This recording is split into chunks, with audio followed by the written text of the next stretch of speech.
Por ela, tudo bem, Solange? Bom dia a todos vocês. Que bom que você está aqui com a gente também. E direto de Salvador, a gente tem a Tânia Neres, da Salvador Viagens. Bom dia, Tânia. Todos, muita satisfação estar aqui para a gente conversar. Que bom.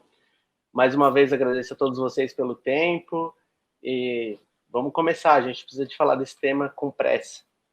Para começar, eu queria conhecer a história da Solange. Acho que ela é uma pioneira no afroturismo brasileiro. Solange, conta pra gente qual a sua história com o turismo afrocentrado, como é que é a sua empresa, o que você faz, por favor. Eu sou... a gente criou a Rota da Liberdade em 2006, foi o primeiro projeto de afroturismo, né? Na época até a gente chamava de turismo étnico com recorte afro, né? Do estado de São Paulo. Então nós fizemos o lançamento depois de um trabalho da minha formação em 2000 como técnica em turismo e depois da minha entrada na universidade para fazer licenciatura em História. Criei, então, a Rota da Liberdade, baseada nas orientações da Unesco, no projeto Rota do Escravo, de mapeamento mundial da diáspora africana e do turismo de memória, também inspirada num projeto francês chamado Rota Turística das Abolições, onde a gente passava por sítios onde se desenvolveram os dois processos de abolição da escravatura na França. E lá eles tinham basicamente o cenário, né? Eles não tinham os negros lá. Então, imagina a gente aqui no Brasil, imagina a gente aqui no estado de São Paulo, né?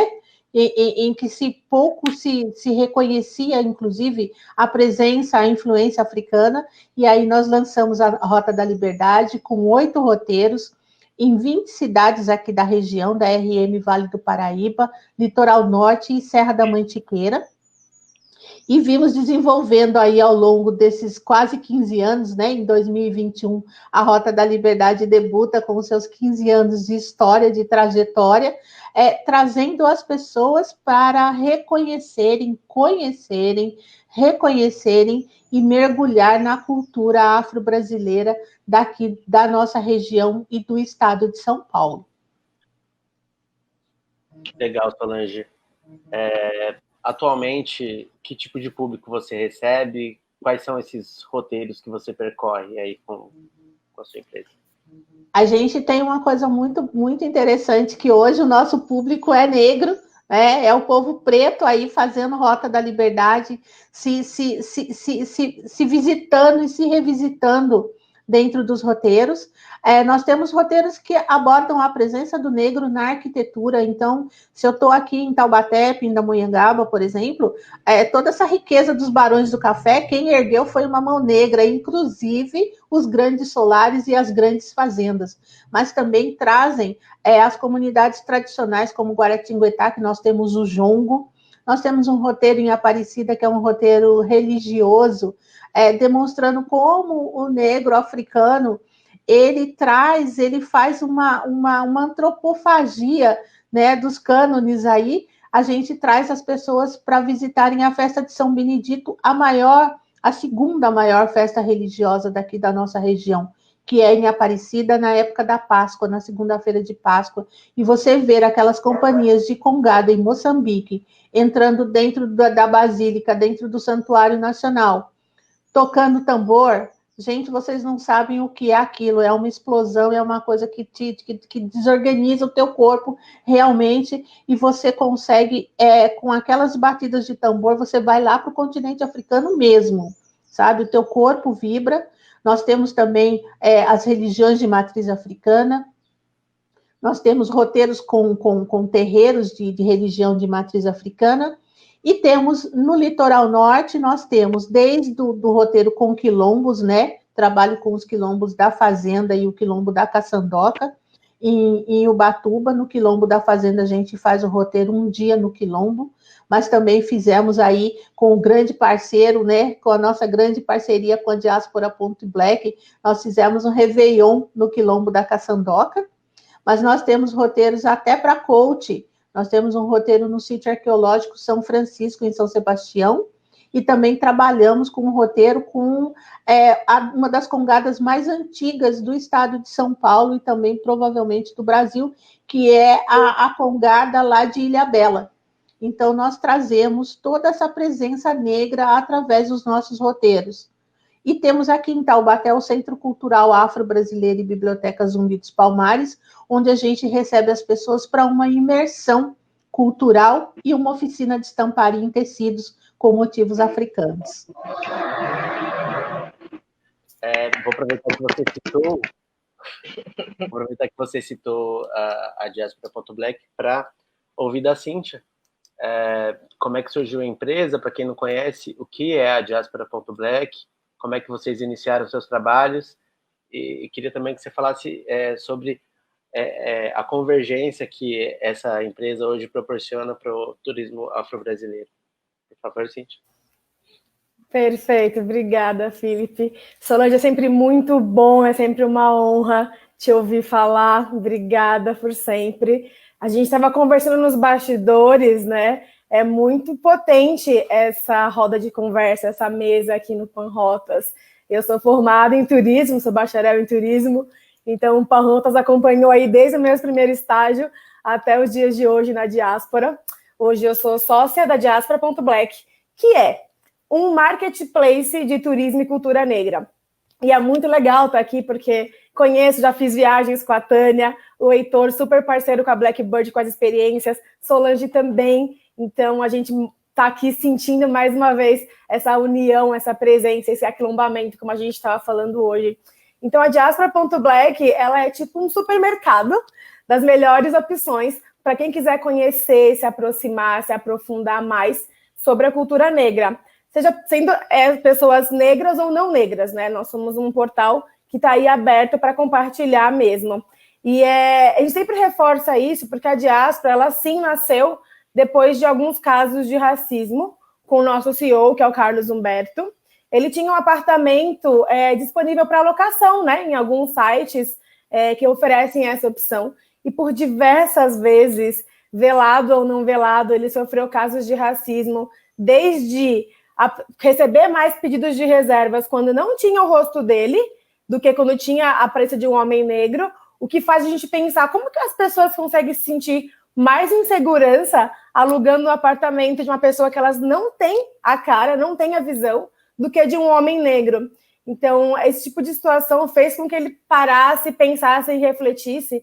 E, porque se ele passava por isso, mais pessoas também passavam, tanto quanto viajantes ou como anfitriões.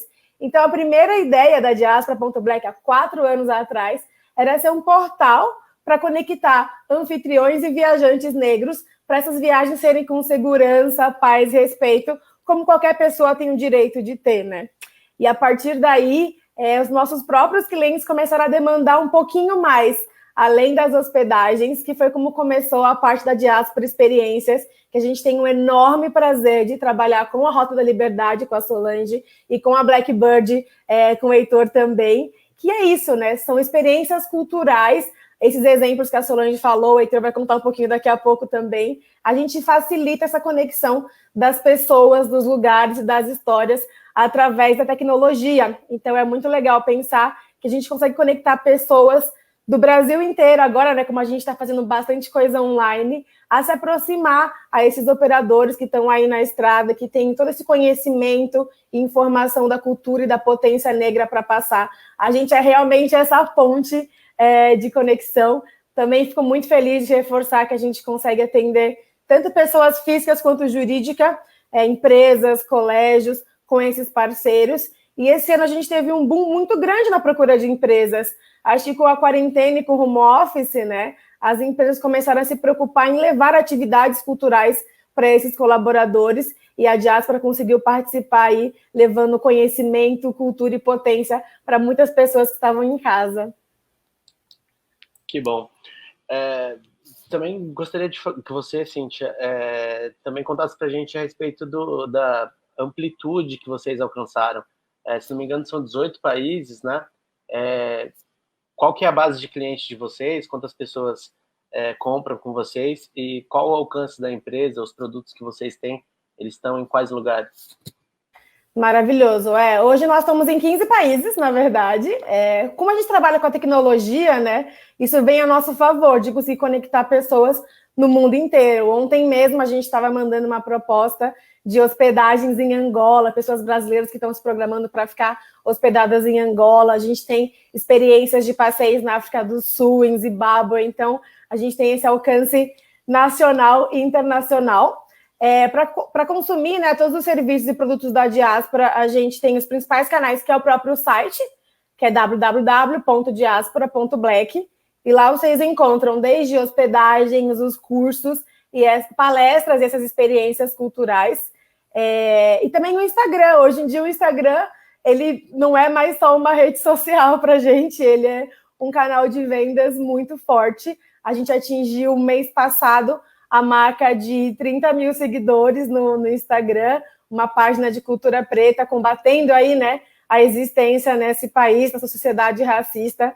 É um número que dá muito orgulho para a gente. E de clientes ativos na nossa base de dados, hoje são mais de 15 mil, que aí consomem cultura, turismo, as viagens, seja online ou presencial, que a gente também está começando a voltar com as atividades. Muito bem. Legal conhecer. Agora o meu papo é com o Heitor. Tudo bem, Heitor? Também queria a mesma coisa, que você falasse a respeito do surgimento da Blackbird, como é que vocês começaram os trabalhos de vocês, e o que é feito hoje. A Cíntia falou a respeito da quarentena, né? Acho que hoje o trabalho está um pouco parado, mas eu tive aí sábado com vocês e eu vi que vocês estão começando a retomar os walking tours. Conta pra gente a respeito da Blackbird, por favor.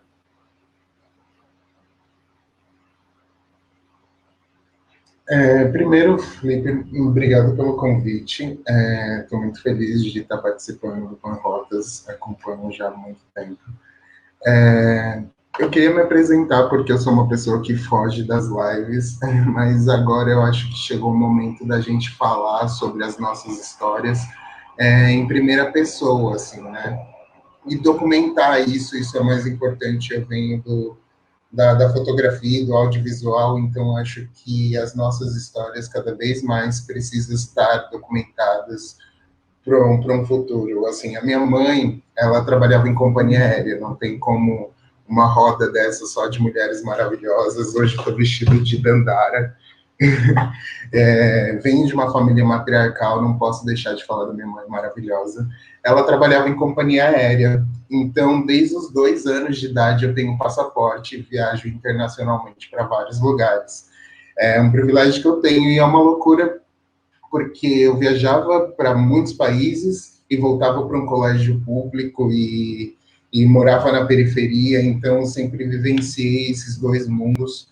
E quando eu viajava, sempre foi um processo totalmente embranquecido, até mesmo porque eu tinha que usar sapato social, camisa, gravata, tipo, com 3, 4 anos de idade, que eu poderia estar de sandália e mais à vontade, porque às vezes essas viagens são longas, mas eu tinha que me vestir dessa forma, porque era a forma que o comissário de bordo fazia a leitura para ver se eu podia viajar ou não. Quando eu visitava alguns países, as pessoas sempre levavam para experiências de museu, em lugares onde a primazia é a história branca, e sempre achei isso incrível, porque enriquece culturalmente, é muito interessante, né, quando você vai para esses lugares e você quer saber da história do lugar. Mas eu falo que o afroturismo é um bichinho que, quando morde, dá um chute na cabeça e você não consegue mais viajar diferente.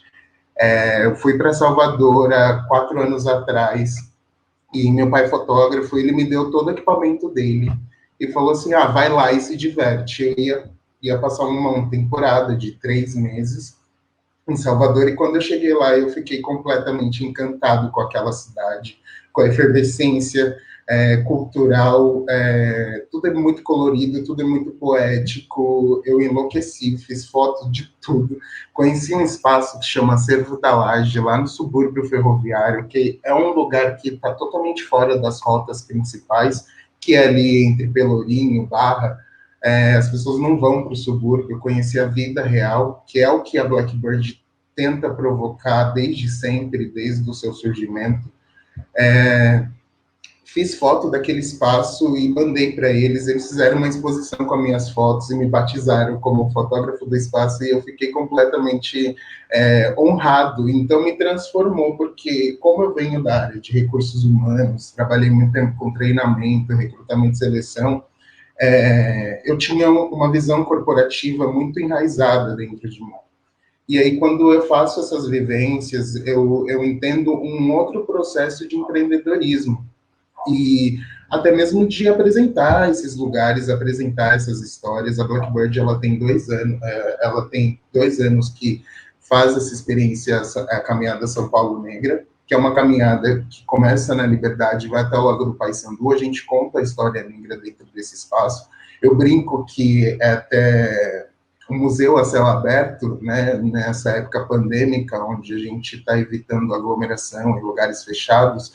Eu acho que foi o produto que foi possível dar continuidade, principalmente agora nesse movimento que as pessoas elas precisam manter um distanciamento social, né? Então, a gente faz com um grupo menor. Ultimamente, a gente geralmente fazia com 30 pessoas, era o grupo limite. Agora a gente faz com um grupo de 15 pessoas no máximo. As vagas são reservadas e são limitadas e são bem comercializadas pelo Marketplace Diaspora.black, que é um parceiro desde sempre, que, como a gente estava falando nos bastidores, trabalhar em coletivo, trabalhar nesse aquilombamento, é muito importante para que fortaleça todas as empresas e todas essas iniciativas, para que a gente realmente movimente a economia de uma forma potente, e assim como a gente é capaz de entregar. Porque como nos Estados Unidos tem o Black Travel Movement, que já é enraizado, e lá eles só são 13% da população, e já movimenta muito uma economia dentro do turismo, e um turismo afrocentrado, um turismo que busca ações antirracistas para pessoas não negras, e busca essa conexão. A Solange falou que quando vê a manifestação cultural e é todo um movimento que pulsa dentro da gente, é como, sei lá, é inexplicável, realmente, as nossas moléculas, elas entrando no eixo, assim, é um negócio muito potente, realmente. Quando você está na ladeira do Curuzu, lá no bairro da Liberdade, e você vê a saída do Ileaê, subindo aquela ladeira, todas aquelas pessoas celebrando, é tudo muito bonito, é tudo muito, muito potente. E então a Blackbird, que vem nesse lugar como uma plataforma, ressaltando histórias e documentando todos esses espaços, e aí cria a Caminhada São Paulo Negra como um primeiro produto, e aí depois expande. A gente já está com a caminhada na Barra Funda, a gente tem a caminhada no Bexiga, lá em Salvador tem no subúrbio ferroviário e no Pelourinho, e queremos expandir também para o Nordeste de Amaralina, e também para o Candial ali, fazer todo em Itapuã também.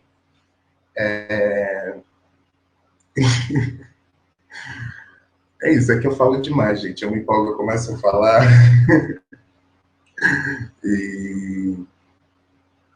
Enfim. Cadê? Tem alguém aí, gente? Tânia, fala de você, Tânia. Fala de você, que eu tô falando tanto de Salvador e eu me empolgo. Vamos fazer essa ponte aérea, me manda esse D&D, me mande notícias de Salvador.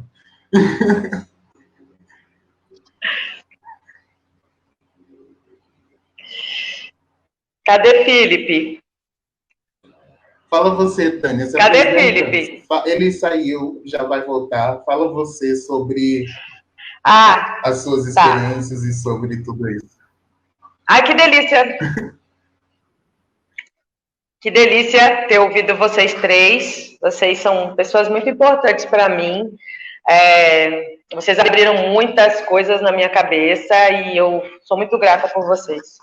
E, além de tudo, sou muito grata, e eu sempre digo isso, Guilherme também, a gente está nessa onda, eu preciso primeiramente agradecer a todos que vieram antes de mim, todos, cada um que veio antes de mim, eu preciso agradecer, porque senão eu não teria chegado aqui hoje.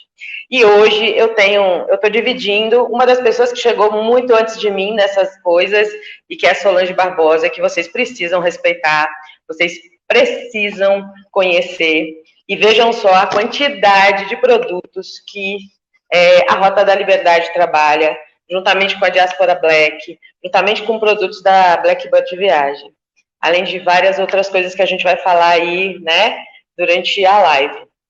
Então, primeiramente eu gostaria de agradecer a Panrotas. Eu sempre quis estar aqui, eu sempre li o Panrotas. Eu estou há tantos anos trabalhando nessa área de turismo, são 30 anos, e o Panrotas me acompanha, né? Vocês estão me vendo?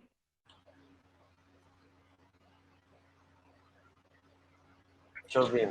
Começou a dar uma sambadinha com Tânia ali. É coisa de Salvador. É energia de Salvador, que é muito grande. A gente volta com a Tânia. Eu também caí aqui, acho que vocês perceberam, né? Eu queria começar com as perguntas. E assim que a Tânia estiver com a gente de novo, a gente volta ao vivo. Queria começar com a Cíntia, para entender como é que funciona como é que vocês angariam público. Você falou que vocês estão em 15 países, mas como é que é a divulgação dos produtos que vocês têm e quem são os clientes que vocês atendem hoje em dia? Por favor, Cíntia. Perfeito. O nosso trabalho de divulgação ele é praticamente online, a gente não tem nenhuma ação no offline. O nosso público, o nosso maior consumidor hoje são as mulheres negras, numa faixa de idade entre 30 e 42 anos.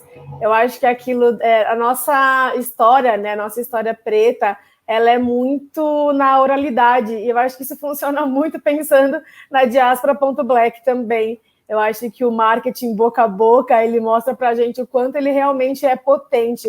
Então, acontece muito orgânico, assim. Por exemplo, todo mundo que foi na caminhada do sábado passado com a Blackbird começa a falar com os amigos, a postar nas redes sociais, a compartilhar. Isso aumenta muito a busca, os acessos para o site, as pesquisas nas redes sociais. Isso é muito legal. A gente também teve a honra de ser nomeado em alguns veículos importantes. A gente saiu na revista Pequenas Empresas, Grandes Negócios 2 vezes. Na última vez, numa lista bem restrita de 6 startups, todo mundo deve ficar de olho. Então, é muito legal quando a gente também tem esse apoio, né, de outros veículos. É muito legal a gente estar aqui hoje no Panrotas também, falando sobre o nosso trabalho. Eu vejo que isso acontece muito orgânico e muito potente também, porque a população preta, ela cada vez mais está buscando consumir as coisas que se identificam, né?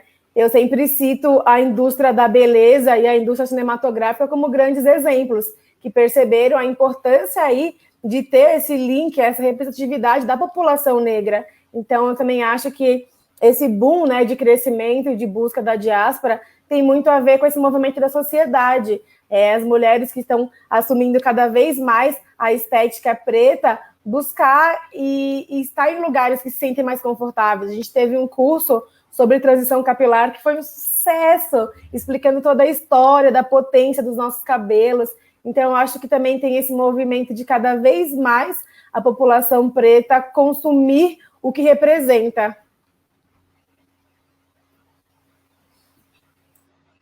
Estou de volta. Gente, a internet está meio catastrófica, eu caí de novo. Home office. A gente está todo mundo vivendo nessa loucura. Outra coisa de quarentena para o trabalho de vocês. Solange, por favor. Sim. Olha, eu já fiquei aqui apaixonada. Essa potência mulherística, né? A mulherada, o mulherismo, E realmente, na Rota da Liberdade, sempre também eu tive um público maior de mulheres, né? É claro que quando a gente começou com a Rota da Liberdade, até por ter feito uma provocação para o governo do estado de São Paulo sobre políticas de desenvolvimento da pessoa negra, uma das primeiras coisas foi o Estado fazer o lançamento da Rota da Liberdade, encampar a Rota da Liberdade, e aí a nossa antiga forma de comunicação era a participação nas feiras, né? Então, nós participávamos de feiras nacionais e internacionais no estande do Estado de São Paulo, e a gente tinha também essa coisa da oralidade, do boca a boca, de conversar, era aquele processo de conversar com os agentes. E quando deu 2018, quando eu conheci a Diaspora.black, já fui atrás, falei, não, tem uma coisa nova aí acontecendo, tem essa comunicação que se dá aí por um meio virtual que eu ainda não domino, mas eles dominam e vão ser o meu apoio. E hoje, além dessa coisa da gente usar as redes sociais, o mundo virtual, a gente tem uma coisa muito importante que, por exemplo, hoje, todos nós que estamos aqui conversando fazemos parte de uma rede de afroturismo. Então, nós também estamos começando aí um modelo novo de potencialização. Somos nós passando os bastões para nós mesmos e sendo nós os nossos divulgadores e os nossos vendedores. Então, uma das coisas que eu acho muito importante é essa nossa filosofia Ubuntu mesmo, em que a gente fica se reconstruindo e procurando novas estratégias de fortalecimento. Vou chamar o Heitor agora. Heitor, queria que você destrinchasse aqui para a gente quem é o viajante negro hoje, quem é que está procurando os produtos do afroturismo dentro do nosso país, claro. Cara, que pergunta, porque é muito nesse lugar do... Eu tô no mundo, não? Que eu começo a me empolgar a falar e esqueço de tirar do mundo. É muito nesse lugar do que as meninas já disseram, que o nosso maior público sempre foram mulheres pretas. Desde quando a gente começou com as caminhadas aqui em São Paulo, e a maioria das experiências que a gente executa lá em Salvador também. Mas eu venho de periferia e eu estou muito acostumado a ver meninos começar a trabalhar e almejar ter o tênis mais da hora, ter o videogame, né, para não falar marca, ter o videogame, o celular e tudo mais. Então, você vê que, querendo ou não, as pessoas elas estão inseridas nesse ambiente do consumo. E o turismo, a gente entende que é escolha. Então, eu posso muito bem ir viajar para a Europa, mas como tem rotas negras aqui em São Paulo, que a gente exerce quanto experiência, tem em todos os lugares. Em Campinas tem, em Piracicaba tem um roteiro, lá em Curitiba, no Rio Grande do Sul, no Rio de Janeiro. Então, aonde eu for, eu vou ter histórias negras para me reconectar. Então, isso é muito esse lugar de escolha. Eu posso ir para a França e conhecer a Torre Eiffel, legal, mas eu também posso ir para o Chateau Rouge, que é um bairro preto que tem uma efervescência cultural também muito, muito potente.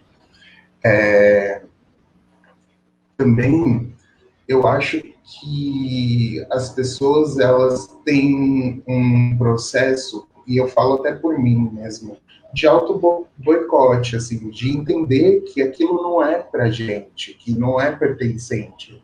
Viajar é uma coisa de muito luxo, né? Tipo, eu vou lá, compro coisa à prestação naquelas lojas, mas eu não penso em me planejar, me preparar para um turismo, para uma viagem, Hoje a gente tem tantas possibilidades. Eu agora completei 29 anos e acabei perdendo o ID Jovem, mas usei muito, e muitas pessoas não conhecem o que é o ID Jovem. Você só paga a taxa de embarque e viaja de ônibus nacionalmente para qualquer lugar. Tem formas de hospedagem como Diaspora Black, tem formas de troca de trabalho por hospedagem, tem muitas possibilidades, é só se organizar, se planejar e colocar o pé na estrada, porque eu acho que quanto mais você consome cultura, viaja, sai do lugar de onde você vem, você entende mais sobre você e sobre a sua história, sobre o seu lugar, assim, de tudo que vem. A minha família toda é mineira, todo mundo vem de Minas e tudo mais, mas eu sou nascido e criado aqui em São Paulo, então eu estou acostumado com essa dinâmica, mas dentro da minha casa, minha vivência é do povo mineiro, do povo preto, que cozinha no fogão de lenha, que usa banha de porco para fazer outras receitas. Então, é muito enraizado essas histórias culturais, né? Independente de onde eu for, eu vou levar comigo de onde eu venho. Então, acho que e hoje a juventude está nesse movimento, talvez por conta da tecnologia e da comunicação mais pulsante, as pessoas elas estão criando esse movimento criando esse movimento do nomadismo, né? De que hoje eu posso trabalhar do meu computador em qualquer lugar que eu esteja. Eu aprendi técnicas de cortar cabelo porque eu queria me desvencilhar do âmbito corporativo para cortar cabelo em qualquer lugar que eu estivesse. Aprendi a fotografia porque em qualquer lugar que eu tiver, eu vou ter uma profissão, eu vou me movimentar. Então, essa coisa de consumir, né, de buscar mais. Então, acho que a tecnologia hoje tem me ajudado muito para pulsar isso. Legal. Acho que a Tânia voltou aí com a gente, né, Tânia? Gente, estão me ouvindo? Eu vou te dizer. Tânia, tá me ouvindo? Estou te ouvindo. Legal. Tá me ouvindo também? Sim, não lembro exatamente de onde você parou. Não tem problema. Queria que você contasse, você trabalha no turismo, criadoras grandes, hoje em dia mora em Salvador. Qual que é a sua carreira no turismo e onde que o nosso turismo fez disso, por favor? Tá, primeiro eu quero dizer que eu acho que é isso, que toda vez que eu entrar numa live eu tenho que cair quando eu começo a me apresentar.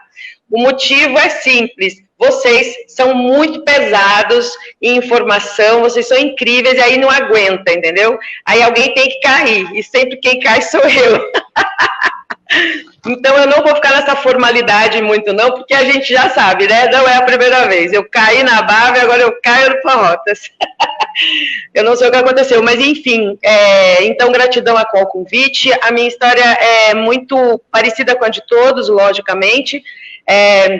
Eu tive um pai que hoje já não está mais conosco nesse plano, e que ele sempre viajou muito a trabalho, era um homem do mundo da construção civil, então sempre que acontecia algum convite de trabalhar em algum ponto do país, ele ia, e as nossas férias acabavam sendo com ele, né? Então, quando a gente tinha férias escolares, a minha mãe, juntamente comigo e com meu irmão, levava a gente para visitar meu pai e ficar com ele durante as férias, geralmente as férias de verão, que eram mais longas, isso tudo em São Paulo.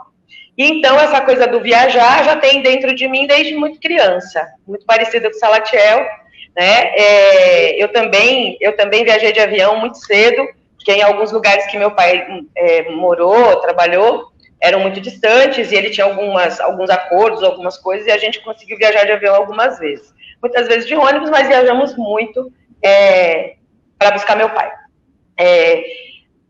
Eu estou há 30 anos no mercado, eu comecei numa empresa chamada Criativa Turismo, eu agradeço muito ter começado por lá. Eu sou formada, minha primeira formação é o Senac Ceatel, eu fiz agenciamento, e depois disso eu fui fazendo outros cursos, graduações, e fui trabalhando em grandes empresas. Eu tive uma sorte muito grande de trabalhar em grandes empresas, como Flytour, Rextour, Gapnet, OFB, e aí durante a pandemia eu recebi um convite maravilhoso durante muitas campanhas de trabalho que eu tenho feito para fazer parte do Grupo Salvatur, que é um grupo aqui de Salvador que já tem mais de 40 anos.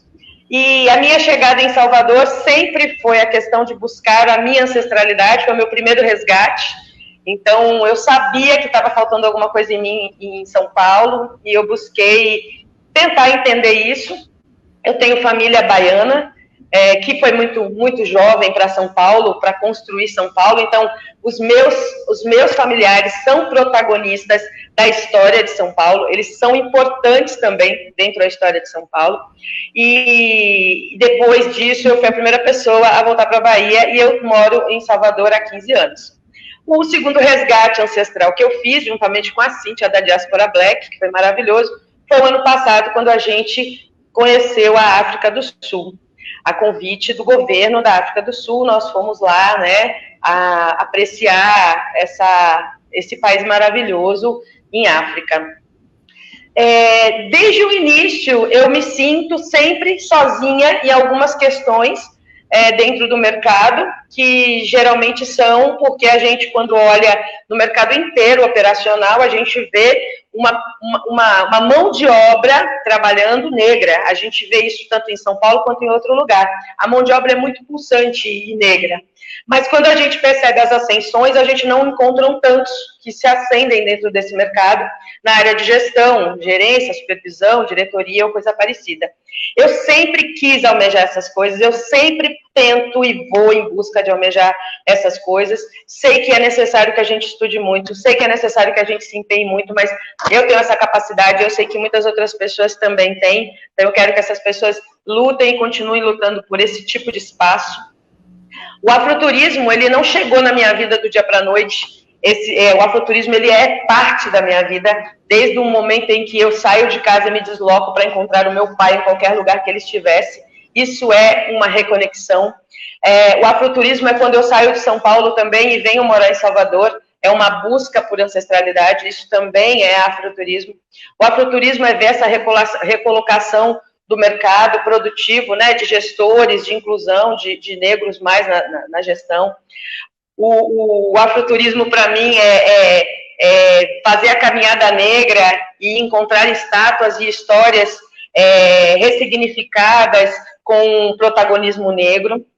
E o afroturismo, para mim, também é uma das coisas que a gente precisa trabalhar para ser antirracista. Então, é um turismo antirracista. A partir desse núcleo todo, eu passei a conhecer muita gente e a gente criou um coletivo, que se chama Coletivo pelo Afroturismo, com uma equipe muito bacana, que é a busca e mapeamento de todos os profissionais de turismo negros que produzem afroturismo. Ou seja, pessoas tais quais Solange, que estão sozinhas por aí, tentando trabalhar, né, e conseguir atingir e atender uma demanda tão incrível, que a gente sabe muito bem, Cíntia sabe muito de números em relação a isso, que a gente sabe muito bem como vem o aumento da procura, e também a questão econômica, porque nós negros, desde muitos, pelo menos nos últimos 20 anos, tivemos uma ascensão financeira por conta de inclusões, como, por exemplo, as cotas raciais, o que nos tornou, nos levou à chance de fazer universidade, né, de fazer faculdade, e conseguir ascender também profissionalmente. Eu não sou desse tempo, eu tive que penar para conseguir um espaço em relação a isso em tudo, porque a minha faculdade faz muito mais que 20 anos. Mas eu fico muito feliz que isso também trouxe, alavancou muito a economia para a gente, né? E quando eu vejo, para a gente fazer uma ponte, quando eu fui para a África do Sul, que a gente conheceu o bairro do Soweto, que a gente pôde, sabe, assim, todos os bairros que a gente passava a tropeçar em estátuas e histórias de resistência, de revolução, de vitória, a gente começou a entender por que a gente não tinha isso no Brasil. E aí, não é que a gente não tinha isso no Brasil, as pessoas ainda não enxergaram isso no Brasil, porque isso já existe. Veja aí Solange com um leque de opções de produtos, veja aí a Blackbird com produtos, e depois eu vou elencar aqui alguns nomes, né, durante a live aí, de pessoas muito importantes que a gente precisa conhecer, que a gente já mapeou e já sabe que trabalha com isso. Então, isso para mim é muito importante fazer parte desse momento, desse movimento e dessa inclusão. E peço também que o Panrotas nos dê também esse direito à inclusão dentro da blogosfera, quem sabe. Legal. Voltando a falar com a Cíntia, queria saber de você, Cíntia, como representante da diáspora, como é que você entende que empresas do turismo e até associações do turismo mesmo podem ajudar vocês a difundir essa causa, a tornar o afroturismo mais visível e procurado? Eu acho muito importante essa pergunta, Felipe, é muito legal poder falar isso aqui, principalmente porque estamos no Panrotas, né? Como a Tânia tinha comentado, não é só Novembro Negro, nós existimos, resistimos, trabalhamos, oferecemos aí serviços e produtos de alta qualidade o ano inteiro e há muito tempo. Então, eu acho que é potencializar a nossa voz, dar mais espaço, mais abertura e consumir. Uma coisa que eu sou a pessoa que lida com as empresas na diáspora, né? Eu tenho um background aí corporativo parecido com o Heitor. Eu trabalhei em várias empresas do turismo, Maringá Turismo, Expedia, Atlântica Hotels, e eu vejo que na diáspora existe uma diferença das empresas, dos consumidores grandes, quererem colocar a gente só como causa, como se fosse alguma coisa só pela causa. E eu sempre repito que só a nossa existência, o nosso trabalho, a gente escolher trabalhar com afroturismo, isso já é a nossa luta pela causa. Então, nós somos empresa. Então, entender que as outras oportunidades também de consumir os nossos produtos. Eu sempre questiono quando criticam o nosso preço ou oferecem para a gente coisas sem budget, porque não sei se isso acontece também com grandes empresas de grandes anos, aí, empresas de pessoas ou de cultura branca, por exemplo. Então, eu acho que é respeitar o nosso trabalho, potencializar as nossas vozes, não somente em novembro, e consumir, literalmente, comprar os nossos serviços, porque é assim, querendo ou não, que a gente se mantém, a gente vive, né, num sistema capitalista. O nosso negócio se eu consigo fechar para uma grande empresa algum curso, por exemplo, e vou ajudar alguém na ponta, vou ajudar esses empreendedores, esses afroempreendedores, e levar a cultura preta para mais pessoas, é isso que eu quero fazer. Só que para isso eu preciso realmente desse apoio, que as pessoas respeitem o nosso trabalho. Muito legal. E ainda seguindo nessa linha da pergunta, a gente tem no turismo aí classes se movendo, né, agindo de maneira conjunta, comunidades, melhor dizendo. A gente tem uma Câmara de Turismo LGBT, a gente tem as mulheres se movendo nesse sentido também, fazendo reunião de mulheres que trabalham no turismo. Vocês, como representantes, aliar forças para falar em nome de algumas comunidades juntas? Existe alguma intenção nesse sentido? Acho que a Tânia pode falar mais sobre o coletivo. Sim, ótimo. Vai lá, Tânia. Microfone.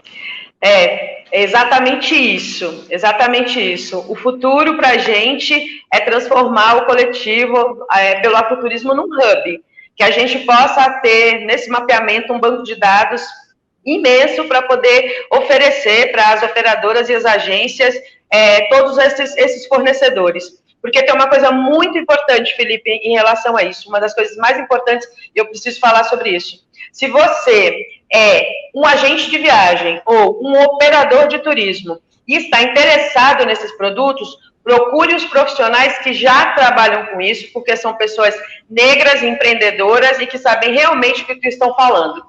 Veja, por exemplo, o exemplo de Solange, que fez história e também seguiu o que a Unesco exigiu dela para que a história fosse contada, e a partir daí ela desenvolveu vários produtos. Então, se você é operador de turismo, se você é agente de viagem, quer vender produtos afroturísticos, procure profissionais dessa área. Existem vários contatos, a gente pode listar, inclusive muitos podem falar com a gente, que a gente vai estar... Eu realmente já tenho aí, em média, uns 60 contatos, tá? Então, dentro também, principalmente de Salvador, a gente tem muita gente fazendo isso. Eu quero falar aqui sobre a Afrotours de Nilzete, não posso esquecer de Nilzete, da Afrotours, que trabalha com cachoeira, né, com a Festa da Boa Morte, que ela traz inúmeros estrangeiros para cá, nessa época em agosto, e também quero falar sobre quando ela faz também os tours dela de mitologia, de religiosidade africana. Então, além disso, você tem aí uma gama de empreendedores que trabalham com isso. Inclusive, a Salvator Viagens, ela é um grupo com consolidadora, com operadora, e a gente já está trocando ideias sobre isso, com o maior respeito, porque eu estou aqui para falar sobre isso, né, para ter esse respeito e esse contato, para também ser um canal de distribuição dentro do Grupo Salvator, desses produtos que todos eles estão vendendo. Então, com muito respeito e atenção em cima desses profissionais. O coletivo surgiu exatamente para isso. A ideia do coletivo ela era simplesmente falar sobre uma construção antirracista, que era ficar promovendo dentro do sistema, que é o que a gente está fazendo, causando no Google, principalmente porque existe uma coisa muito séria acontecendo no Google e a gente sabe. E é aí que a gente fala de representatividade. Se você tem uma pessoa negra dentro do espaço, você pode ter certeza que as suas gafes preconceituosas, racistas, elas vão ser muito menores ou até zeradas a partir do momento que tem uma pessoa para te dizer como é que deve ser feito. Quando a gente vê uma propaganda mal feita, e eu quero dar um exemplo que eu sempre dou, que foi no caso de uma cidade aqui próxima, chamada Santo Amaro da Purificação, existe uma festa tradicional, e Santo Amaro é uma cidade de maioria negra, por conta, né, da rota da escravidão, e aí eles vão fazer uma festa, que é uma festa inclusive religiosa, e colocam outdoors espalhados na cidade, com pessoas brancas dinamarquesas, dizendo Festa de Santo Amaro da Purificação.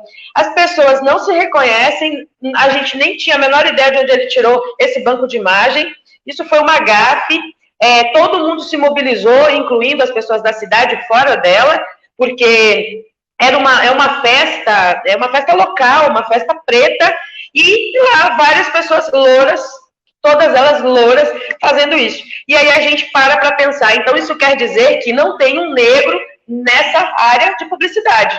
Isso é simples, isso é notório. A gente já tem certeza de quando uma propaganda aparece sem a diversidade que deve aparecer e deve existir, que a gente já sabe que isso tem até, inclusive, leis, e as pessoas não respeitam, é porque não tem ninguém negro lá dentro, né?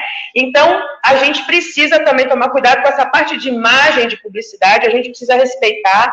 A gente tem uma dificuldade imensa também no marketing quanto à publicidade, porque os bancos de dados, que são gratuitos, na sua maioria são negros americanos, africanos, que às vezes não tem muita aparência com a gente, pode ver aí como a gente é diverso, né, como brasileiros. Então, existem bancos de imagens aí vendendo esse tipo de imagem nossa para conseguir que a gente saia, ou seja, um impeditivo para que a gente possa colocar uma imagem diversa nos nossos produtos, né, para que a gente possa se ver. E quando a gente fala sobre isso, a gente chega num movimento que se chama Black Money, e o Black Money deixa muito isso claro. Se eu não me vejo, eu não compro. Então, se eu não me vejo, eu não compro. Se a gente do turismo não começar a colocar imagens diversas também e respeitar o afroturismo de forma a um produto muito importante de venda, tanto receptivo quanto emissivo, a gente vai ter problemas futuros, porque esse é um dos maiores produtos inovadores do mercado, e a gente pode falar aí depois sobre o que aconteceu com a Magazine Luiza e com a Nubank, né? A gente sabe bem o que aconteceu, quando eu não me vejo, eu não compro. Exatamente. Isso é muito importante, e eu queria pedir licença para complementar o que a Tânia está falando, claro. Justamente sobre você procurar quem está fazendo, quem são os profissionais. Nós temos uma rede de afroturismo muito forte, e nós que estamos aqui nesse país tentando trabalhar com a sustentabilidade em turismo, eu acho muito importante destacar o trabalho das comunidades tradicionais, que estão organizadas, os quilombos, as comunidades tradicionais. Hoje as comunidades quilombolas estão organizadas no país inteiro para fazer o receptivo turístico, assim como comunidades artesanais, e elas devem ser respeitadas e elas devem ser procuradas dentro desse processo. Porque a gente tem que entender que nós estamos num processo sem volta. O afroturismo veio para ficar e os profissionais de turismo, todos nós, estamos procurando construir um turismo real, um turismo verdadeiro. E isso precisa ser maximizado, isso precisa ser conhecido e isso precisa ser principalmente respeitado. Nós temos a Rede Batuque, que são os quilombos lá na região da Bahia, nós temos a Rede Nhenderecô aqui, nós temos as redes de comunidades tradicionais do Rio de Janeiro e temos redes de comunidades tradicionais, principalmente no norte e nordeste brasileiro, que precisam ter visibilidade e que precisam ser entendidas nesse processo que eles estão construindo para terem voz, serem respeitados nas suas falas. Nós estamos num momento em que acabou aquela coisa de você entrar dentro de uma comunidade e não se importar nem saber em que tipo de lugar você está pisando. Você precisa ter respeito pelo solo. Para nós, descendentes de africanos, para nós africanos, o solo é sagrado, assim como é também para as comunidades originárias. E hoje, essas comunidades estão organizadas para recepcionar o turista, para se relacionar com o mercado e mostrar o quanto eles dão importância a esse solo e o quanto esse solo deve ser respeitado. Então, eu, de novo, tenho que agradecer por estar num espaço desse como Panrotas. Na minha formação, Panrotas foi um dos pilares dessa formação, porque a gente levava as revistas para dentro da escola, levava o jornal para dentro do curso para a gente poder trabalhar. Então, a gente poder falar e a gente ser ouvido e ser respeitado em nossa fala é um dos processos mais importantes que nós estamos vivenciando agora. E como a Tânia bem colocou, afroturismo e negritude é o ano inteiro, não é só em novembro, não. É o tempo todo o tempo, gente. Muito bem, Solange. Muito bem. Dito isso, né, aproveitando que vocês citaram o caso, eu vou chamar a Cíntia de novo. Queria, Cíntia, que a gente falou do caso do Magazine Luiza, que fez uma campanha para que tênis exclusivamente negros fossem colocados nesse mercado para assumir posições de liderança mesmo. Eu queria saber se vocês têm algum outro tipo de case nesse sentido e por que eles são importantes para fazer da pessoa negra não só um consumidor de turismo, mas também um profissional que pode atuar no turismo ou em outras áreas, mas um profissional bem-sucedido e que pode ter posições de liderança também. Isso é muito legal. Obrigada, Tânia, por ter lembrado desses casos aí que foram midiáticos enormes. A diáspora, a gente trabalha também com empresas, pensando nessa parte de para as pessoas negras, os colaboradores daquelas empresas, se sentirem muito mais pertencentes. A gente sempre explica, né? Acontece muito das empresas falarem nossa, tem que contratar, e aí depois falam, eu não consigo contratar, não encontro. Ou quando contratam, sempre, nunca dão essa oportunidade de crescimento, né? Esse plano de carreira. Então, nós da diáspora, quando a gente leva para as empresas, a gente traz muito desse resgate que a Solange acabou de comentar, desse respeito, de entender as pessoas, de entender a sua história, de entender como que aquele ambiente realmente lida com profissionais negros. Às vezes colocam lá 200 profissionais negros e acham que é assim, que vai ser tudo fácil de uma hora para outra. Então, a gente traz bastante para as empresas as palestras com histórias, com conexão, com os valores afrocivilizatórios mesmo, para depois não acontecer essa cobrança injusta e irreal dos profissionais pretos.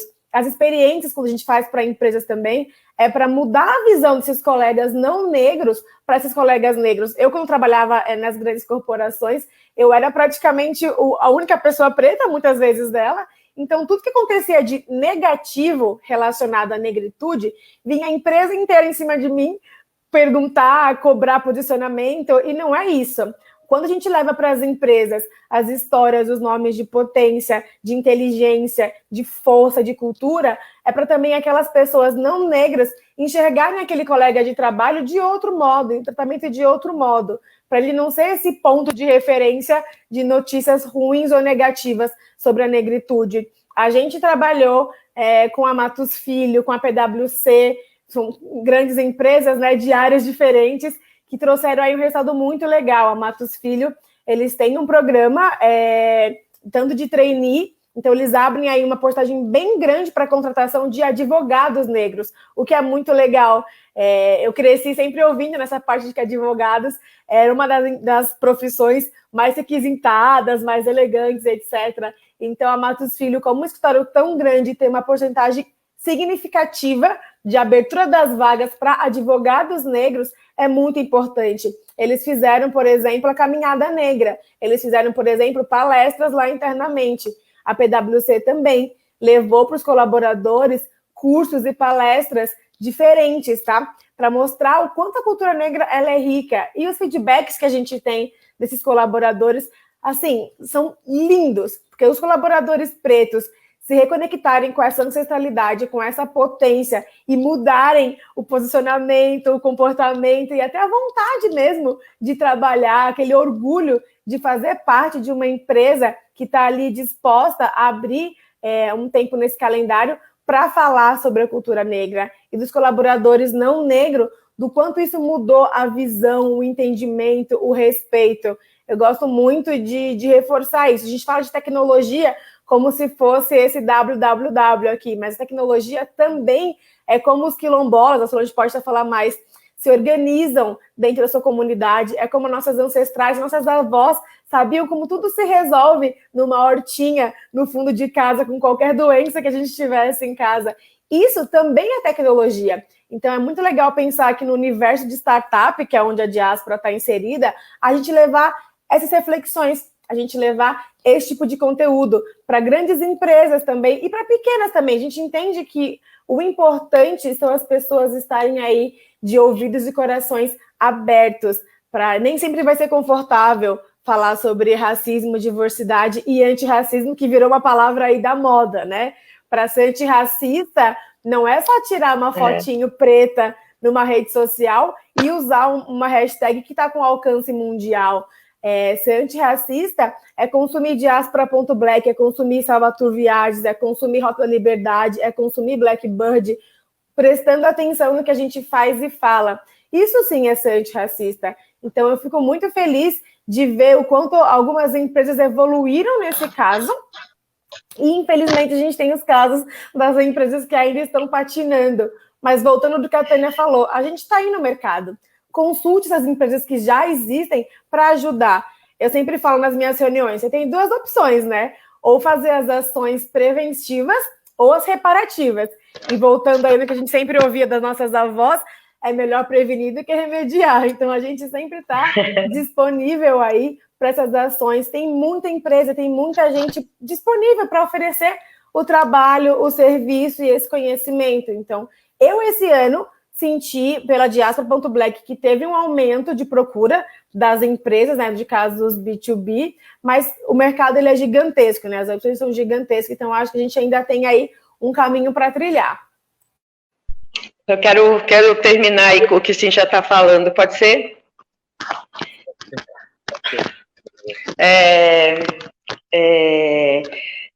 O que a Cíntia disse é mais uma continuidade da gente. Você percebe que a gente tem uma simbiose nas respostas, que a gente sabe exatamente sobre o que a gente está falando. Afinal de contas, né, é muito visível quem somos nós, né? Somos a resistência.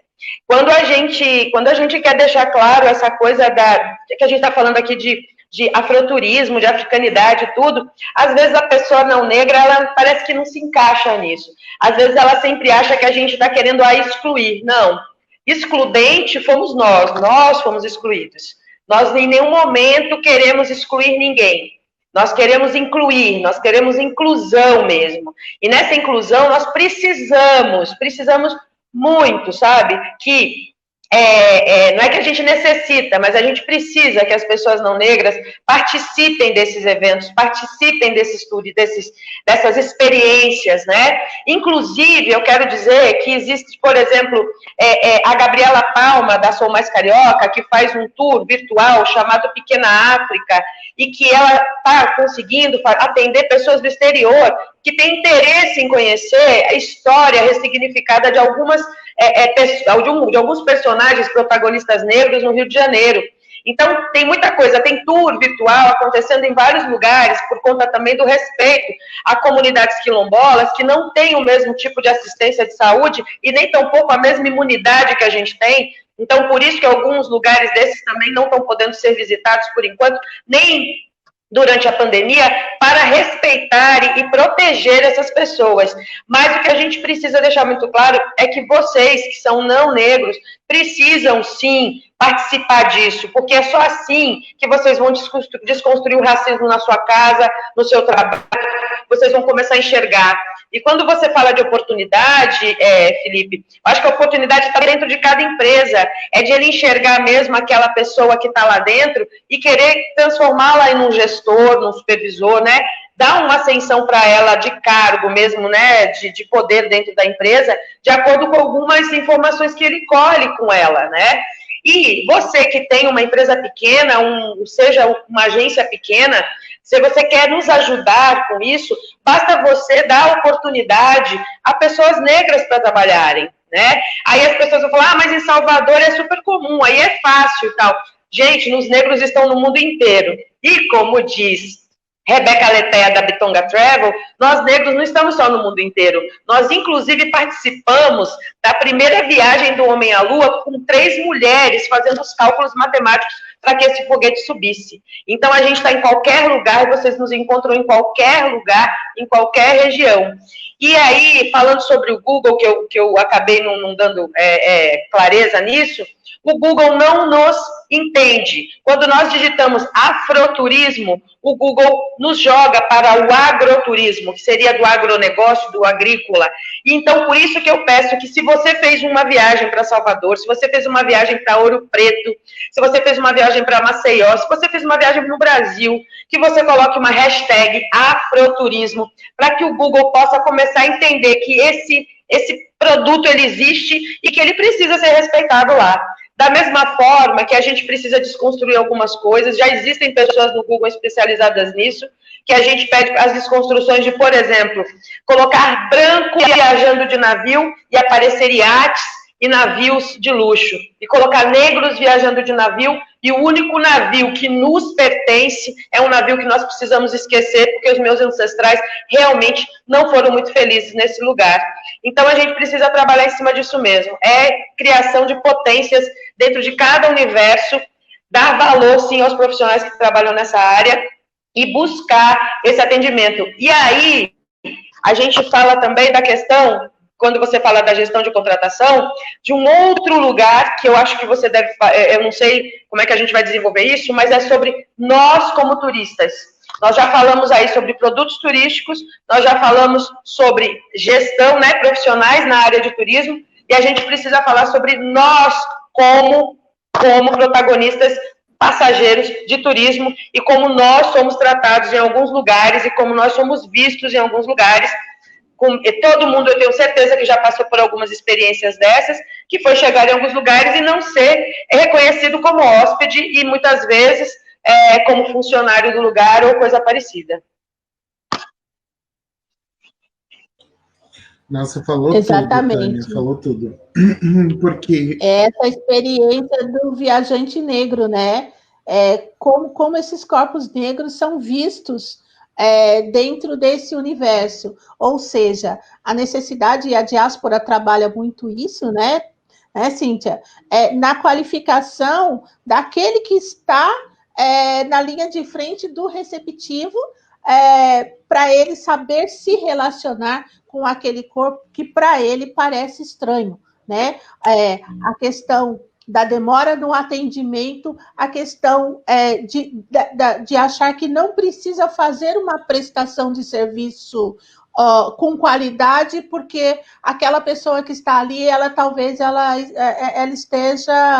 não esteja no lugar dele, né? Então nós precisamos muito discutir qual é o lugar do corpo negro dentro da viagem, dentro de todo o processo como viajante, né? Seja no receptivo do restaurante, seja no receptivo do hotel, seja na própria organização dos passeios.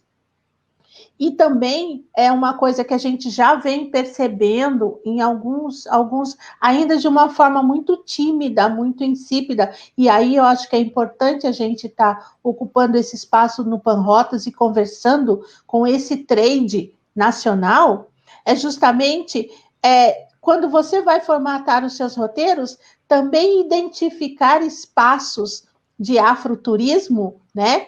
Hashtag afroturismo, para também você ter essa oferta diferenciada, né? Porque a gente sabe que o turismo está dividido em praia e sol, mar e montanha, turismo cultural, ou turismo histórico, ou, por exemplo, cidades históricas turísticas, e a história do negro perpassa por tudo isso. Então, converse com profissionais negros para que você possa oferecer também essas ofertas, essas oportunidades de ele vivenciar uma experiência por uma outra ótica, por um outro prisma, né? Eu tenho o caso, por exemplo, de uma aluna aqui de Taubaté mesmo, que foi fazer um passeio na cidade histórica de Minas, e o guia, o organizador, fez questão de mostrar o Pelourinho e perguntar para ela se ela não gostaria de ter um pouquinho daquela sensação de como foi. Gente, isso é crime, isso se chama crime de racismo, tá? Então tem que se aprender a lidar com esse viajante negro. A menina teve uma crise, a menina foi quase carregada de volta para o hotel, porque ela teve uma crise nervosa por falta de respeito, sensibilidade e por racismo. A gente precisa estar atento a isso. Sol, muito obrigada por ter falado isso. Vou voltar um ponto do que você comentou. Um dos serviços que a Diáspora também começou, que a gente chama de selo Diáspora.black, é voltado para a hotelaria. Então é muito legal estar aqui no Panrotas falando, porque é exatamente isso. Às vezes, quando acontece algum caso de racismo em hotéis ou pousadas, por exemplo, as empresas tendem a... Solange, por favor, vou começar contigo. Quero saber como é que a gente faz para mudar o jogo no turismo e valorizar mais o afroturismo no Brasil. Responsabilidade. Nós precisamos de responsabilidade do turismo, com o turismo e para o turismo. Nós precisamos olhar, termos os nossos olhos abertos e principalmente a nossa mente aberta. A gente precisa se desgrudar de conceitos pesados. O racismo é um dos piores. Os preconceitos nos impedem de conhecer uma vastidão de um país maravilhoso que tem diversas narrativas de povos tradicionais, de pessoas de muito valor. Então, abra sua mente, permita-se fazer um turismo com sustentabilidade e com responsabilidade.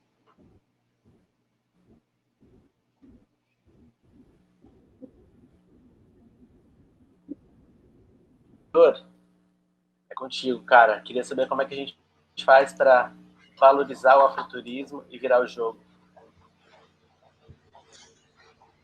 Valorizar o afroturismo, assim como diz nossa mais velha, vem muito nesse lugar de responsabilidade.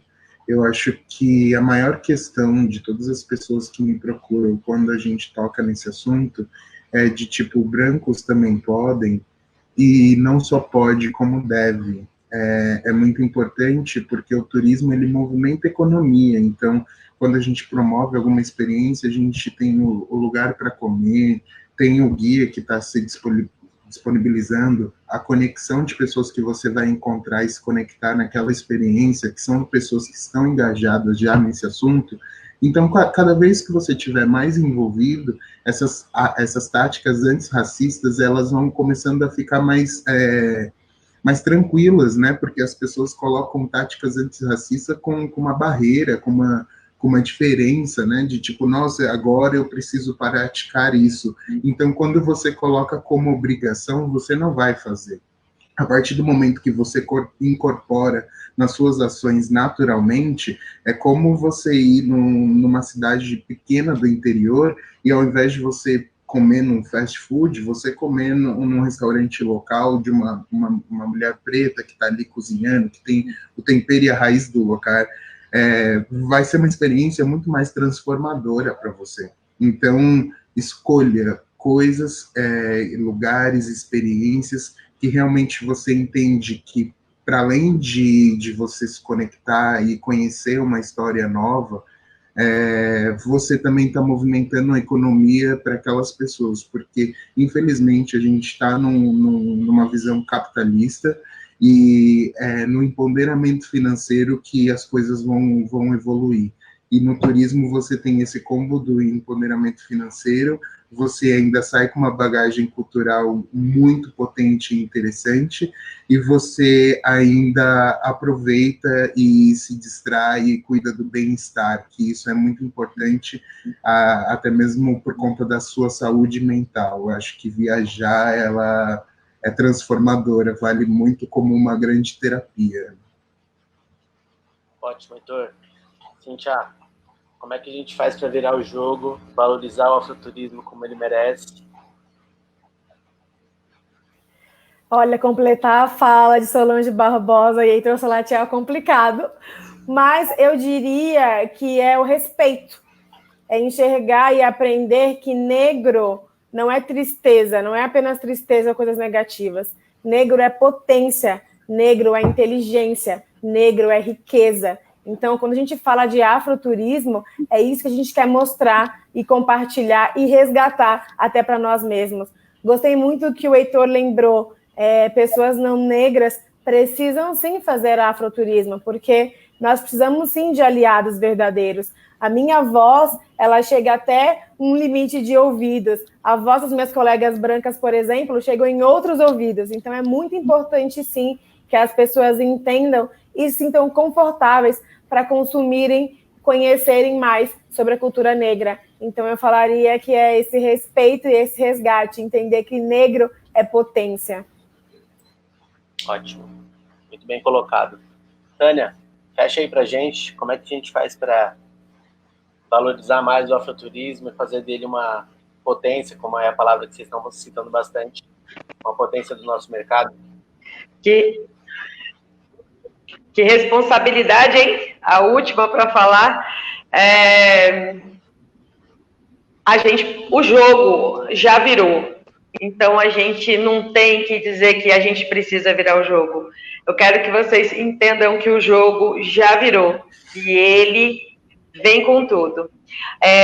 A gente precisa só entender que essa participação de todos os meios, repito, comunicação, digital ou não digital, dentro das suas empresas, agendas antirracistas, tudo isso faz o jogo ir mais além e a gente bater um placar mais alto, porque virar, o jogo já virou. Então, eu deixo aqui um manifesto, mais uma vez, eu comecei assim, eu vou terminar assim. Eu preciso me ver nos lugares, nós precisamos nos ver nos lugares. E eu gostaria de dizer que, apesar de ser extremamente fã, muito fã, e que fez muito parte da minha vida inteira, as maiores informações e melhores informações que eu coleto sobre o turismo no mundo, ela vem do Panrotas, mas eu não me vejo lá. Então, eu gostaria de me ver mais dentro do Panrotas e que a gente aparecesse mais vezes para falar sobre isso e continuar divulgando os nossos produtos. A gente precisa desses canais. Então, só para você ter uma ideia, dentro do coletivo, a gente tem uma pessoa que é o Uber Clemente, que é um escritor incrível, e quando um escritor é um hoteleiro incrível, um escritor incrível, e que no momento que a gente fez um artigo para a Hotel News, eles não conseguiram colocar nós dois, eles simplesmente colocaram só o meu nome, não colocaram do Uber, e simplesmente postaram. Então, a gente sentiu uma coisa assim, bem triste, sabe? E aí, como reparação, como Cíntia disse, né? como reparação, eles resolveram dar um outro artigo para ele fazer sozinho. Então, assim, a gente precisa de um pouco mais de respeito em relação às nossas falas, em relação do que a gente participa, com a mesma importância que vocês dão aos outros, né? Somos jovens, muitos aqui jovens, eu posso me considerar jovem também, Solange também, a gente é jovem, e a gente quer falar sobre isso, a gente quer ter espaço para falar sobre isso. Voz a gente tem, a gente só precisa de espaço. O jogo já virou, sim, e a gente só precisa agora caminhar para frente. Maravilha. Gente, mais uma vez queria agradecer a todos vocês. Estou alugando aqui o espaço do Arthur hoje, que não é meu. Mas um abraço para ele, viu? Um abraço para ele. Foi por uma boa causa, queria participar com vocês, e foi ótimo. Achei demais. E, enfim, queria agradecer vocês de novo e dizer ao nosso espectador aí da Live Panrotas que a gente está de volta na próxima semana. Muito obrigado, até lá. Obrigada, gente. Muito obrigada, um beijo para vocês. Muito obrigada. #Afroturismo.